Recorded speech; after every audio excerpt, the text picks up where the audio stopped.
Depuis plusieurs années, nous assistons à une dégradation des services publics consulaires. Les millions de Français et d'étrangers qui dépendent des réseaux consulaires font état d'une baisse générale de la qualité de service. Et nous demandons donc un rapport pour faire la lumière sur cette dégradation des services. Il n'est pas adopté. Nous souhaitons interpeller sur le fonctionnement actuel du traitement des visas avec une part belle accordée aux prestataires privés. Nous pensons que les missions de service public doivent être assurées par le service public. C'est pourquoi je vous invite à voter cet amendement. L'amendement n'est pas adopté. Par cet amendement, nous souhaitons interpeller sur la démultiplication du recours à la dématérialisation. Nous assistons à une rupture d'accès aux droits pour de nombreuses personnes âgées, étrangères, en situation de précarité, mais aussi pour un jeune sur 4 qui indique rencontrer des difficultés pour réaliser seul des démarches en ligne. L'amendement n'est pas adopté.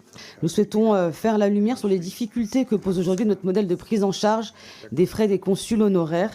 Ces consuls assurent des missions de service public qui permettent le bon fonctionnement de notre réseau consulaire. Du fait de retard de remboursement par l'État, beaucoup de consuls honoraires se retrouvent contraints de faire des avances sur leurs deniers personnels. Nous souhaitons que des pistes de réforme soient étudiées. Je pense qu'il n'est pas adopté. Notre groupe souhaite revenir sur la décision funeste du gouvernement français de mettre fin aux politiques de soutien aux artistes maliens, burkinabés et nigériens. Cette décision fait honte à notre diplomatie. L'intérêt général humain doit demeurer notre principale boussole dans la définition de notre politique étrangère. L'amendement n'est pas adopté. La France baisse dans le classement des principaux contributeurs dans de nombreuses organisations internationales. Donc notre groupe appelle à un renforcement de l'ONU et de ses agences pour permettre la construction de solutions au service de la paix. L'amendement n'est pas retenu, n'est pas adopté. Votre coupe budgétaire entraîne une baisse de 13% des budgets du ministère des Affaires étrangères. J'ai entendu la réponse que vous avez faite à mon collègue Karim Benchek, disant que c'était l'APD qui était visée essentiellement, ce qui est un problème en soi, mais en vérité, ça va au-delà.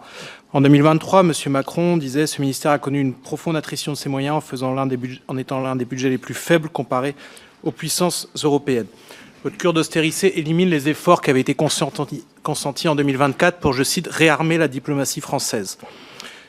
Nous avons appris que la France a perdu 2 places dans le classement mondial des réseaux diplomatiques. Et au moment où votre gouvernement gonfle le torse face aux puissances hostiles, vous détruisez les moyens de la représentation de la France dans le monde, alors que, au moment où on en aurait le plus besoin, vous avez vous-même fait part des fractures géopolitiques, des tensions géopolitiques qui s'accumulent, et c'est à ce moment-là que vous proposez une nouvelle coupe budgétaire massive dans le ministère qui nous représente dans le monde. Pensez-vous pas qu'il faut annuler cette décision? Merci. Non, franchement, je ne peux pas entendre ça. Nous avons doublé le budget des armées. Vous me parlez à juste titre de crise géopolitique et de menaces qui pèsent sur la France et sur l'Europe. Vous avez parfaitement raison. Mais la meilleure protection, c'est d'avoir des forces armées en état de répondre. C'est ce qu'a fait le président de la République en doublant le budget du ministère des Armées depuis 2017. Doublé. Avec une loi de finances et un projet de loi militaire qui augmente encore de manière considérable les crédits de nos forces armées. C'est nécessaire, c'est juste, mais personne ne peut dire qu'on désarme la France à un moment où on double le budget du ministère des Armées. Et s'agissant de la représentation de la France à l'étranger, ce n'est pas l'APD qui va faire la représentation de la France à l'étranger. L'APD est utile, elle est nécessaire, mais son montant a doublé au cours des 7 dernières années. Donc il me semble que tous les moyens sont garantis pour que la France soit bien représentée et bien protégée dans ce nouveau contexte géopolitique. La parole est à la France Insoumise, Madame Sophia Chikirou. Merci, Monsieur le Président. Merci, messieurs les rapporteurs, pour vos rapports.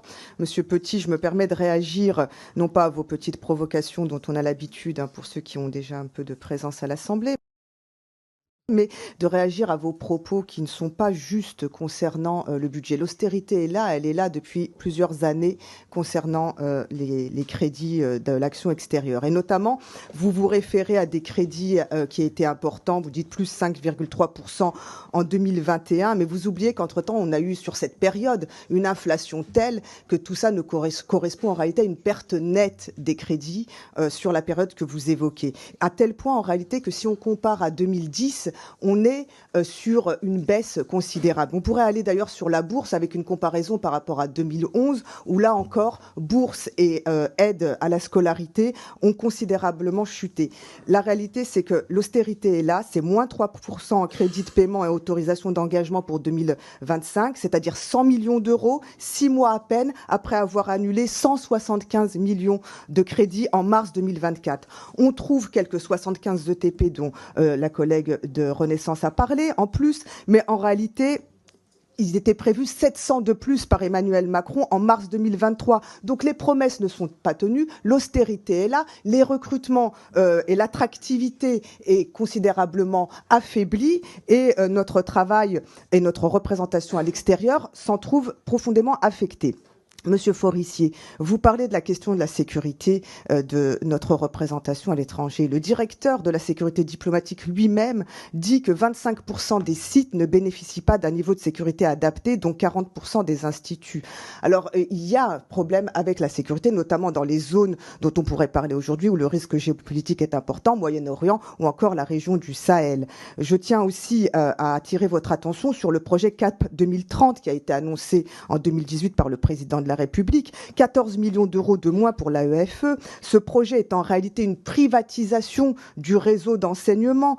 On demande à l'AEFE d'organiser les conditions de sa propre concurrence. Aujourd'hui, les agents se plaignent et disent 2/3 de notre temps est consacré à organiser notre propre concurrence. On ne peut plus faire le travail pour lequel on est en réalité missionné. Donc on est là dans un affaiblissement global. On va évidemment et naturellement voter contre ce budget. On s'y opposera. On proposera un certain nombre d'amendements pour essayer de rectifier la direction.